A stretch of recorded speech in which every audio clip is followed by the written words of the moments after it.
मैं आपसे एक सवाल पूछता हूँ, उन बड़ी बड़ी चीजों के लिए आप कितना बड़ा सेक्रीफाइस करने को तैयार हो? उन बड़ी बड़ी चीजों के लिए आपका डेडिकेशन कितना बड़ा है? उन बड़े बड़े सपनों के लिए आपकी मेहनत कितनी बड़ी है?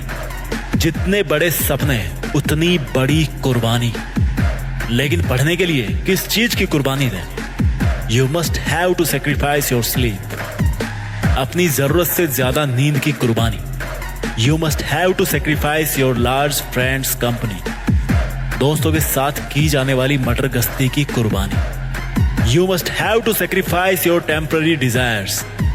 अकेला नहीं है तू, तेरे साथ तेरे सपने हैं। अकेला नहीं है तू, तेरे साथ तेरी कहानियां हैं। अकेला नहीं है तू, तेरे साथ दर्द भरी यादें हैं। अकेला नहीं है तू, तेरे साथ तू खुद है।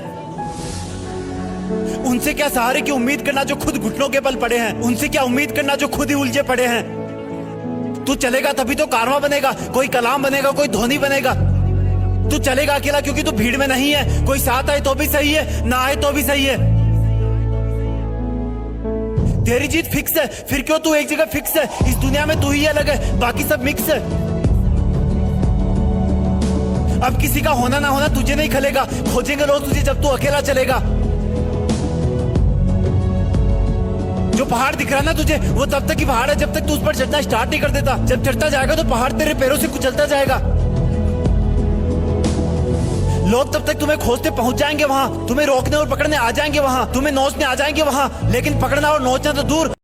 दुनिया में माँ के बाद अगर कोई दूसरी बेस्ट टीचर है जो सब कुछ सिखाने की हैसियत रखती है बिना आपसे कुछ मांगे, तो वो आपकी किताब है। इस दुनिया में अगर कोई बदलाव लाना है तो वो बंदूक और गोली के दम पर नहीं आ सकता। एक पेन की ताकत से दुनिया को बदला जा सकता है। एक स्टूडेंट ही पूरी दुनिया को बदलने की ताकत रखता है, क्योंकि उसकी बेस्ट फ्रेंड है एजुकेशन। और जो एजुकेटेड होता है, जिसके पास नॉलेज का अच्छा खासा स्टॉक होता है, वो बंदा नॉन स्टॉप होता है। मैं कहता हूं, जो अपने आप को किताबों के हवाले कर देगा, नॉलेज के हवाले कर देगा, किताबें दुनिया उसके हवाले कर देगी।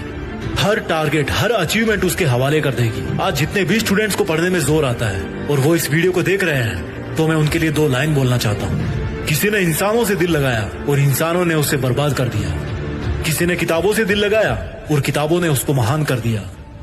माइंडसेट और कॉन्फिडेंस हमेशा ऐसा रखना चाहिए कि जो मुझे आता है वो मैं कर लूंगा, और जो मुझे नहीं आता है ना उसको मैं सीख लूंगा। जब तुम किसी काम को शुरू करते हो और तुम्हारे पास उस काम को करने की पूरी एफिशिएंसी है, लेकिन फिर भी मन में एक डर है कि कहीं फेल हो गया तो, मुझसे नहीं हो पाया तो, और अगर ये डर तुमने मन में पाल रखा है ना भाई, फिर तो करने की जरूरत ही नहीं है, क्योंकि तुमने तो पहले से हार मान रखी है। क्योंकि फेल होने के डर से किसी काम को अगर शुरू ही नहीं करो तब तुम्हारा टारगेट कैसे पूरा होगा? इसलिए कैसा भी टारगेट लो, आपको ट्राई करनी है, गलतियां करनी है। गलतियां 1 बार होगी, 5 बार होगी, 10 बार होगी, उसके बाद में अपने आप उस काम को कर लोगे और आपका कॉन्फिडेंस बढ़ जाएगा। मेहनत करते टाइम कभी मन में ये डाउट नहीं आना चाहिए कि अगर मैं फेल हो गया तो मेरा क्या होगा, क्योंकि इससे तुम अपना कॉन्फिडेंस लूज कर रहे हो। आपने बड़े बड़े लोगों का इतिहास पढ़ा होगा, सब कभी ना कभी अपने फील्ड में फेल हुए हैं, बहुत सारे फेलर देखे हैं, लेकिन उनकी खास बात ये रही ना, वो फेल होने से नहीं डरे। वो लगातार अपना काम करते रहे, क्योंकि उनको खुद पर विश्वास था कि वो कर सकते हैं, वो काम उनसे अच्छा कोई नहीं कर सकता। और इतने कॉन्फिडेंस के साथ में अगर तुम किसी काम को करते हो ना, तो तुम्हारी जीत फिक्स होना।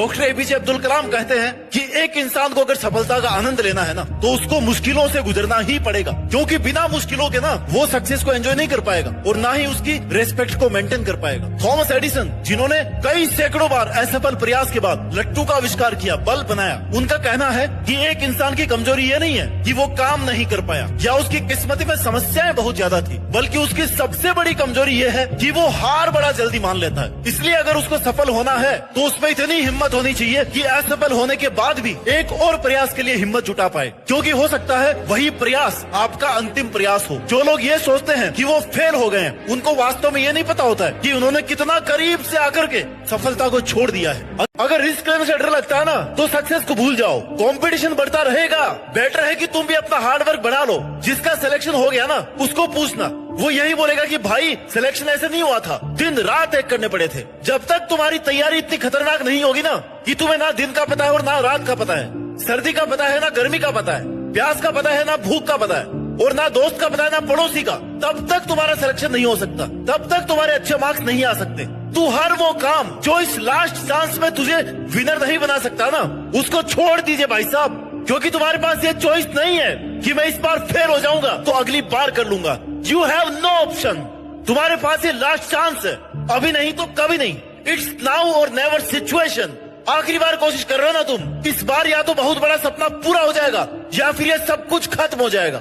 मरने वाली सिचुएशन आ रखी है तुम्हारी। जितना दम है ना, माइंड सेट और कॉन्फिडेंस हमेशा ऐसा रखना चाहिए कि जो मुझे आता है वो मैं कर लूंगा और जो मुझे नहीं आता है ना उसको मैं सीख लूंगा। जब तुम किसी काम को शुरू करते हो और तुम्हारे पास उस काम को करने की पूरी एफिशिएंसी है, लेकिन फिर भी मन में एक डर है कि कहीं फेल हो गया तो, मुझसे नहीं हो पाया तो, और अगर ये डर तुमने मन में पाल रखा है ना,